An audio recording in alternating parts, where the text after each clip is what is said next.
जय हिंद प्यारे बच्चों, मैं आपका दोस्त अनिल कुमार और आप देख रहे हैं हमारा YouTube channel to the point education. आज है प्यारे बच्चों 2 और 3 दिसंबर, लगभग हम 2 और 3 दिसंबर दोनों का ही आज हम जितने भी करंट अफेयर्स के क्वेश्चन होंगे कॉम्पिटेटिव एग्जाम के लिए खासतौर से उनको लेंगे। प्यारे बच्चों, मैंने आपको जब भी क्लास स्टार्ट होती है मैं आपको बताता हूँ कि कितना ज्यादा इंपॉर्टेंट ये सेगमेंट है। क्वेश्चन कितने आते हैं, बहुत सारे बच्चों की ये क्वेरी होती है कि भाई कितने क्वेश्चन आते हैं। तो लगभग आप ये समझिए कि अलग अलग एग्जाम्स में अगर देखा जाए कॉम्पिटेटिव एग्जाम में तो 10 से लेकर के 30 क्वेश्चन तक ये एग्जाम में पूछे जाते हैं। 10 से लेकर के 30 क्वेश्चन तक पूछे जाते हैं। मतलब ये है कि अगर आपको उस पर्टिकुलर एग्जाम को क्वालिफाई करना है तो आप ये करंट अफेयर्स यानी समसामयिक घटनाक्रम का जो पोर्शन है बहुत ज्यादा इंपॉर्टेंट है, इसको आप निगलेक्ट नहीं कर सकते। दूसरी बात ये होती है प्यारे बच्चों कि आखिर इस सेगमेंट को कैसे पढ़ा जाए, कहां से पढ़ा जाए। तो ज्योग्राफी, साइंस या किसी अन्य सब्जेक्ट की तरह यहां पर कोई ऐसी बुक नहीं है जिसको आप पढ़ करके क्वेश्चन आप निकाल सकते हैं। इसके लिए आपको डेली पढ़ना पड़ता है, इसीलिए हम आपको डेली डोज प्रोवाइड कराते हैं करंट अफेयर्स का, नहीं समसामयिक घटनाक्रम का। दूसरी चीज ये है कि ये मैगजीन्स आती हैं, मंथली मैगजीन्स आती हैं, यानी कि आप मान के चलो कि मेरा एक्सपीरियंस से आपको बताऊं कि लगभग एक एग्जाम अगर जब भी होने वाला है उसके पहले 1 ईयर का यानी 1 साल का 1 ईयर का लगभग आपको करंट अफेयर्स पूछा जाता है, जिसमें से पिछले 7 से 8 महीने तो बहुत ज्यादा इंपॉर्टेंट होते हैं। 5 से जो 7-8 महीने का मंथ का जो होता है वो बहुत ज्यादा इंपॉर्टेंट होता है। मतलब ये है कि अगर आपको ध्यान दें आप तो लगभग आपको अगर मंथली मैगजीन पढ़ते हैं तो आपको 12 मैगजीन पढ़नी पड़ेगी। एक मैगजीन में कुछ नहीं तो कम से कम 200 पेज 150 पेज होते ही है। मतलब ये है कि लगभग आप 2300 पेज लगभग आप पढ़ेंगे, तब जाकर के 30 क्वेश्चन आपके हाथ में आएंगे, 25 क्वेश्चन आपके हाथ में आएंगे। लेकिन अब आप सपोज करो कि एक बार में 2300-2400 पेज की यानी कि 2000 पेज की अगर आपको पास मिल जाए मैगजीन पढ़ने की तो आपकी क्या हालत होगी। इसका सबसे अच्छा तरीका जो है, सबसे बेहतर तरीका ये होता है प्यारे बच्चों कि लगभग 15-20 मिनट 25 मिनट डेली अगर डेली करंट अफेयर्स के ऊपर दे दिया जाए तो ये नौबत आपको नहीं है कि लास्ट में केवल और केवल रिवीजन करना होगा। अच्छा ठीक है, क्वेश्चन पूछे कैसे, मतलब ये है मेरा कहने का कि आखिर डेली बेस पर कैसे आप पढ़ोगे। तो हम जो बता रहे हैं वो तो बताते ही हैं। जो भी घटना इस आसमान के नीचे हो रही होती है वो सब करंट अफेयर्स यानी समसामयिक घटनाक्रम का पार्ट होता है। उस समसामयिक घटनाक्रम में जो क्वेश्चन अपने कॉम्पिटिटिव एग्जाम के अकॉर्डिंग होते हैं, इंपॉर्टेंट होते हैं, उनको हम ले आते हैं। यानी कि बहुत सारी चीजों को पढ़ने के बाद से जो इंपॉर्टेंट आपके लिए लगता है उसको हम लाते हैं और उसको हम आपके साथ डिस्कशन करते हैं। डिस्कशन करने के साथ साथ हम ये भी आपसे बात करते हैं कि क्वेश्चन एग्जामिनेशन में बनते कैसे हैं और किन किन तरीकों से क्वेश्चन बन सकते हैं, हम उन पर भी बात करते हैं और क्वेश्चन फॉर्मेट करके आपको दिखाते, बताते और सॉल्व भी करते हैं। ठीक है, तो आइए स्टार्ट करते हैं आज का पहला क्वेश्चन। आज अमूमन हम डेज ले लेते हैं लेकिन आज डेज कोई नहीं है इंपॉर्टेंट बहुत ज्यादा। तो पहला क्वेश्चन ले लेते हैं हम खेल से। मेजर ध्यानचंद खेल रत्न पुरस्कार 2022 का ऐलान कर दिया गया। ऐलान पहले भी कर दिया गया था, पहले मैंने आपको बता दिया था इसके बारे में। एक बार और क्योंकि राष्ट्रपति के द्वारा इसको दे दिया गया है इसलिए एक बार और डिस्कशन कर लें ताकि रिपीट हो जाए, आपके लिए रिवीजन हो जाए। बहुत इंपॉर्टेंट क्वेश्चन है। क्या है? मेजर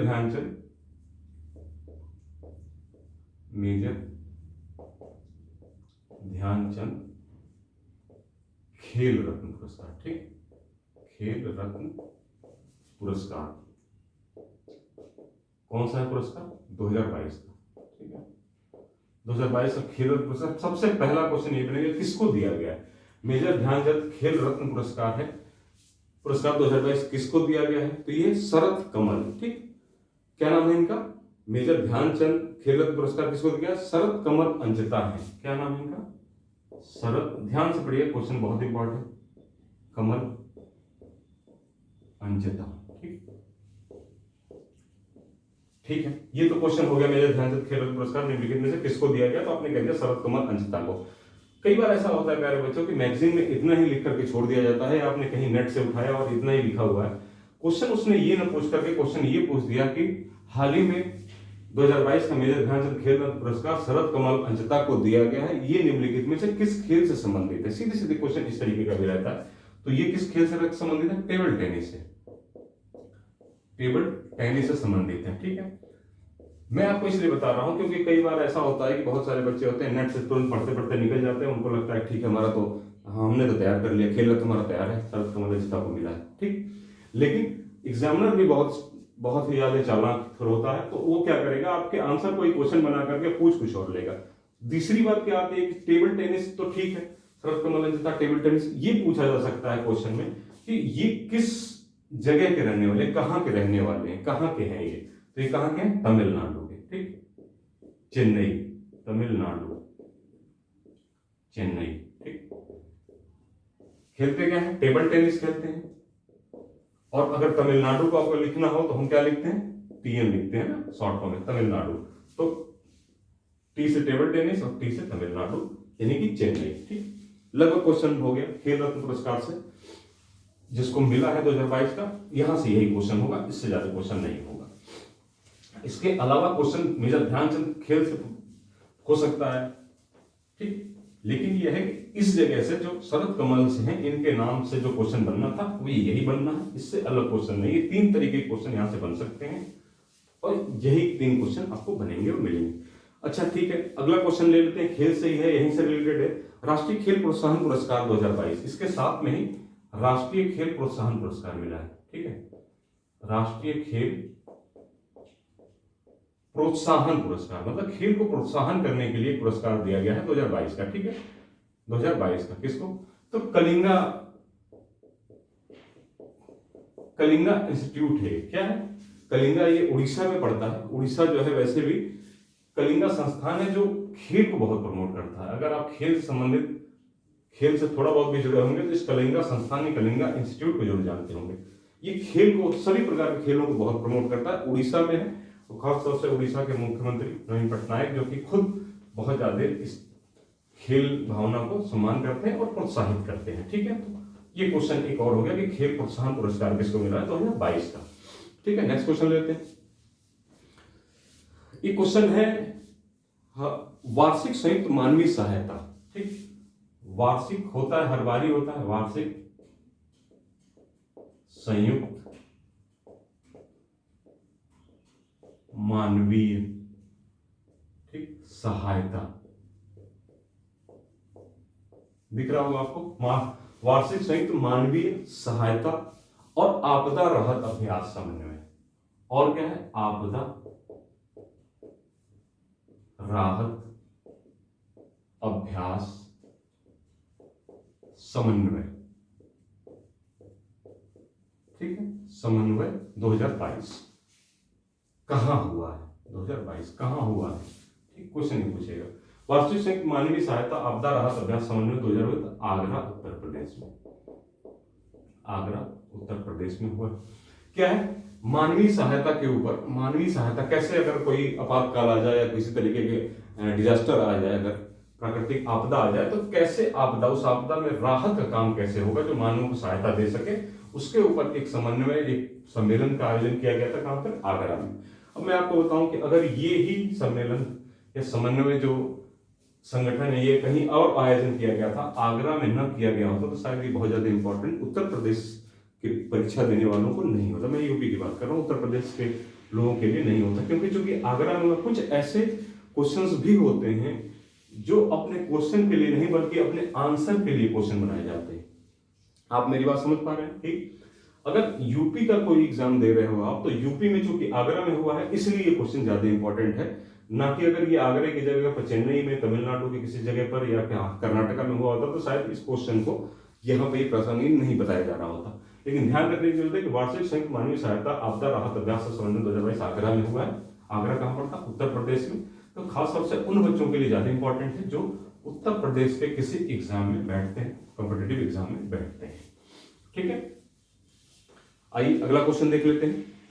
अगला क्वेश्चन बहुत ही इंपॉर्टेंट है। ग्रेट बैरियर रीफ, इसको विश्व धरोहर सूची में जारी किया गया। ग्रेट बैरियर रीफ, मैं आपको बता दूं, ग्रेट बैरियर रीफ, ठीक है, आपने इससे पहले भी नाम सुना होगा ग्रेट बैरियर रीफ। इसको क्या है कि जो संयुक्त राष्ट्र की जो है सुरक्षा के लिए है, कि इसकी सुरक्षा के लिए है, उसमें रखा गया है, ठीक है। विश्व धरोहर सूची जिसको कहा जाता है, संयुक्त राष्ट्र की विश्व धरोहर सूची में इसको रखा गया है। इसमें रखा गया है विश्व धरोहर सूची में, धरोहर सूची में इसको रखा गया। एक तो ये बात हो गई। अब ग्रेट बैरियर रीफ क्या है और कहां है? ग्रेट बैरियर रीफ रहते ऑस्ट्रेलिया में पड़ती है, ऑस्ट्रेलिया। ग्रेट बैरियर रीफ जो है विश्व की सबसे बड़ी पारिस्थितिकी तंत्र है किसकी, प्रवाल भित्ति की। प्रवाल भित्ति यानी कोरल रीफ जिसको इंग्लिश में कहते हैं, ठीक है, प्रवाल भित्ति, प्रवाल भित्ति जिसको कोरल रीफ कहते हैं इंग्लिश में, कोरल रीफ कहते हैं, ठीक। ये पारिस्थितिकी तंत्र के लिए बहुत ही महत्वपूर्ण है ग्रेट बैरियर रीफ। अगर मैं आपको बात करूं कि मैं आपको बताने की कोशिश करूंगा किस जगह पे है ग्रेट बैरियर रीफ, तो ये क्वेश्चन इंडिपेंडेंट रूप से खुद ही आता है कि ग्रेट बैरियर रीफ निम्नलिखित में से किस देश में अवस्थित है, तो ऑस्ट्रेलिया में। एक इंडिपेंडेंट क्वेश्चन। हाल ही में क्या है, विश्व धरोहर सूची निम्नलिखित में से हाल ही में निम्नलिखित में से कौन विश्व धरोहर सूची में लाया गया है, तो ग्रेट बैरियर रीफ रहेगी, साथ में और 3-4 आपके 3 ऑप्शन और रहेंगे। प्रवाल भित्ति के लिए फेमस है, कोरल रीफ के लिए विश्व के सबसे बड़ी प्रवाल भित्ति पारिस्थितिकी तंत्र है यहाँ पर, ठीक। कहां पर है मैं आपको बता दूं, तो अगर आप ऑस्ट्रेलिया महाद्वीप को देख रहे होंगे, अगर आपको देखेंगे, आपको एशिया अगर आप देख रहे हैं, अगर एशिया मान लीजिए भारत का ये हिस्सा है और एशिया लगभग यहां तक आ जा रहा है, ठीक, तो ऑस्ट्रेलिया इस जगह पे पड़ता है ऐसे करके, ठीक। ऑस्ट्रेलिया इस जगह पे ऐसे करके पड़ता है ऑस्ट्रेलिया, ठीक है। ऑस्ट्रेलिया की क्रिकेट टीम भी है तो आप उससे भी जान सकते हैं। और यहाँ पे पापुआ गिनी एक जो है यहां पर पड़ती है आपकी ग्रेट बैरियर रीफ, ठीक है। यहां पर ग्रेट बैरियर रीफ लेती है, मतलब कहां पड़ रही है, लगभग आप ये कह सकते हैं कि पड़ रही है आपकी ईस्ट में, ठीक, पूरब की तरफ, पूरब वाले घाट पे, ठीक, पड़ रही है कौन सी, ग्रेट बैरियर रीफ। जो ग्रेट बैरियर रीफ है इस जगह पर ऐसे करके संरचना में, इस तरीके से लंबाई में ग्रेट बैरियर रीफ है, ठीक है। तो ये चीज आपको जाननी जरूरी है। मैंने आपको मोटा मोटी, आप जाओगे अगर वर्ल्ड के मैप में जाओगे तो सबसे साउथ में जाओगे तो ऑस्ट्रेलिया महाद्वीप पड़ेगा। ऑस्ट्रेलिया महाद्वीप के आप देखेंगे इस जगह पे, अगर देखेंगे तो आपको ग्रेट बैरियर रीफ लिखा हुआ मिल जाएगा। अगर 2 नक्शे होते हैं आपको पता है, पॉलिटिकल होता है और एक होता है, एक पॉलिटिकल नक्शा होता है, एक प्राकृतिक होता है, नेचुरल। तो नेचर में आपको मिल जाएगा, ठीक, दूसरे वाले में, दोनों में ही होगा लेकिन उसमें है। तो ग्रेट बैरियर रीफ बहुत ज्यादा इंपॉर्टेंट है, विश्व धरोहर सूची में शामिल कर दिया गया है। किसके लिए फेमस है, प्रवाल भित्ति के लिए फेमस है। कहां पे अवस्थित है, ये ऑस्ट्रेलिया में अवस्थित है, ठीक। ये क्वेश्चन इंपॉर्टेंट है, ठीक। ज्योग्राफी में भी पूछा जाता है, करंट अफेयर्स में भी पूछा जाएगा, अलग अलग पैटर्न में। ये इसका सिलेबस में लगभग अलग अलग जगहों पे, कई जगहों पे आता है, ठीक है। अगला क्वेश्चन ले लीजिए हमारा। अगला क्वेश्चन है कि अभी हाल ही में क्या है, G20 सम्मेलन, G20 की अध्यक्षता भारत को प्राप्त हुई है, ठीक, G20 की। तो G20 की अध्यक्षता जो भारत को प्राप्त हुई है वो कब से हुई, तो 1 दिसंबर 2022 से कब तक हुई है, 1 दिसंबर 2022 से 1 दिसंबर 2023 तक। कब से हुई है, तो ये 1 दिसंबर 2022 से 30 नवंबर 2023 तक, 30 नवंबर 2023 तक, ठीक। ये पहले भी आपसे बात हो चुकी है, लेकिन एक बार चूंकि और आया है सामने तो रिवीजन के नाम पर ही करा दें। 1 दिसंबर 2022 से 30 नवंबर 2023 तक। G20 क्या है, G20 20 देशों का आर्थिक संगठन है। क्या संगठन है, आर्थिक, इकोनॉमिक संगठन, ठीक, आर्थिक संगठन है ये, इकोनॉमिक ऑर्गेनाइजेशन है, संगठन, जिसमें 19 तो देश हैं, 19 देश हैं, इसमें से एक यूरोपीय संघ है, ठीक, एक जो है यूरोपीय संघ है। तो ये कुल कितने हो गए, 20 हो गए, 20 देशों का एक तरीके से संगठन हो गया, यूरोपीय संघ है। तो 19 देश प्लस यूरोपीय 20 संघ, ये आर्थिक संगठन है।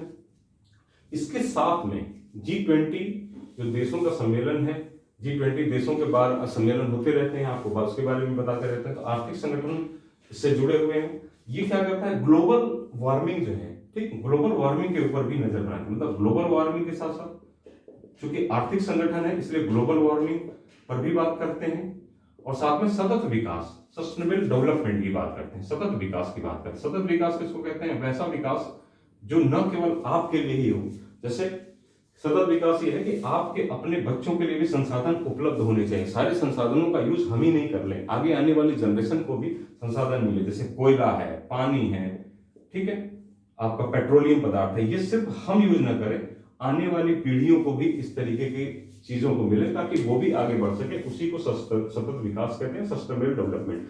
इसके ऊपर भी G20 देश ध्यान रखते हैं, ठीक है। अब इसकी स्थापना कब हुई थी? G20 की स्थापना इसकी हुई थी 1999 में, ठीक है, 1999 में। इस पर सब पर हम पहले बात कर चुके हैं, लेकिन चूंकि सामने आया है तो फिर से एक बार आपको बता देते हैं, ठीक है।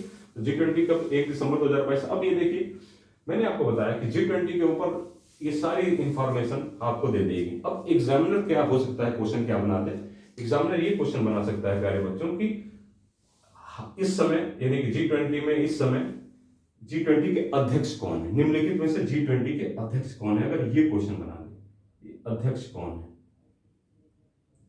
ठीक, आप कंफ्यूज हो जाएंगे, क्योंकि G20 की 1 दिसंबर से लेकर के 30 नवंबर तक सदस्यता किसके पास है? अध्यक्षता कौन कर रहा है? भारत कर रहा है।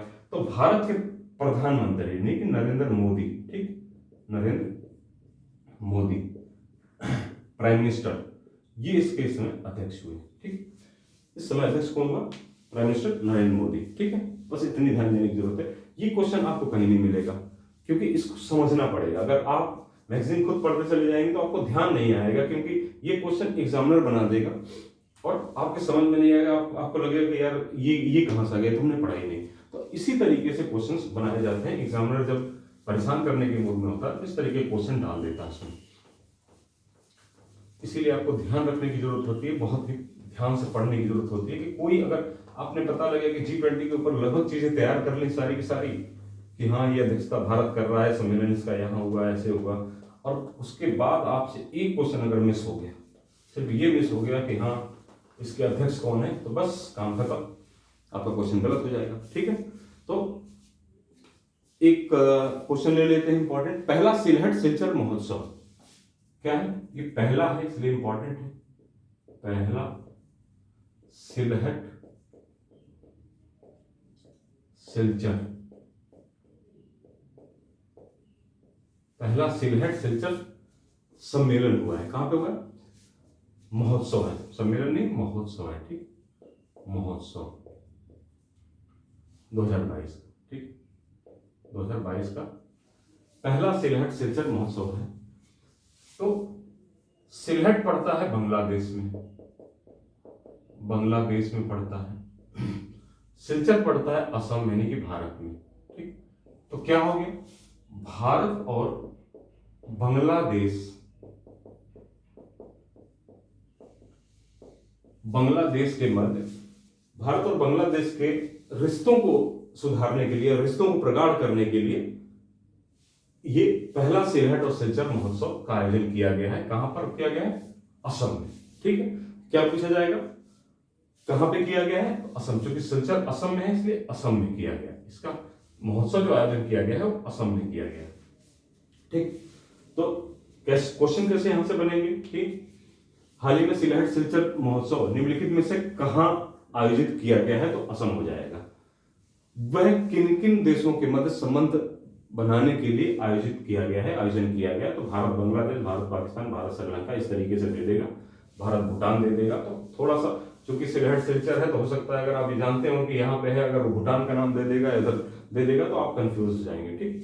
इसलिए ये जानना जरूरी। पहला सिलहट सिलचर महोत्सव हुआ है 2022 का, भारत और बांग्लादेश के संबंधों को सुधारने के लिए, ठीक, इनके संबंधों को सुधारने के लिए हुआ है। कहां पे हुआ है? असम में हुआ है। इंपॉर्टेंट क्वेश्चन है, चूंकि पहला है इसलिए इंपॉर्टेंट है। इसके बाद बहुत ज्यादा इंपॉर्टेंट नहीं रह जाएगा, लेकिन यह है कि अभी इंपॉर्टेंट है क्योंकि पहला महोत्सव है इस तरीके का, ठीक है। नेक्स्ट क्वेश्चन आ जाते हैं। नेक्स्ट क्वेश्चन है और आज का आखिरी क्वेश्चन भी है। एक पुरस्कार है द एमिसरी ऑफ पीस पुरस्कार है, ठीक। क्या नाम है? मैं लिख देता हूं पहले। द एमिसरी ऑफ पीस पुरस्कार, ऑफ पीस पुरस्कार है, ठीक, पुरस्कार 2022। सबसे पहले ये देख लेते हैं मिला किसको है। द एमिसरी ऑफ पीस पुरस्कार 2022 सबसे पहले इंपॉर्टेंट क्या है देख लेते हैं किसको मिला है। तो श्री श्री रविशंकर को मिला है। श्री श्री रविशंकर। अगर आप थोड़ा बहुत भी पढ़ते लिखते होंगे और चीजों को जानते होंगे तो आप जरूर जानते होंगे श्री श्री रविशंकर को। Shri Shri Ravishankar emissary of the peace 2022 पुरस्कार मिला किसको मिला? श्री श्री। ये क्या है? इन्होंने आर्ट ऑफ लिविंग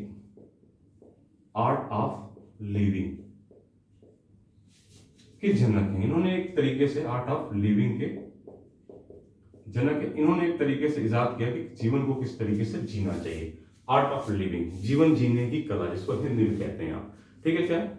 जीवन जीने की कला, आर्ट ऑफ लिविंग। तो इसके ही जनक हैं एक तरीके से श्री रविशंकर। इनको दी एमिसरी ऑफ पीस पुरस्कार दिया गया। एमिसरी ऑफ पीस पुरस्कार क्या है? ये अमेरिका का एक दिया जाए। अमेरिका में एक नेशनल सिविल राइट्स म्यूजियम है। ठीक, अमेरिका में नेशनल सिविल राइट्स म्यूजियम है, उसके द्वारा ये पुरस्कार दिया जाता है। ठीक, एक म्यूजियम आप मानिए, बहुत ज्यादा दिमाग लगाने की जरूरत नहीं। एक सिविल राइट्स म्यूजियम है, एक म्यूजियम है। क्या करता है वो?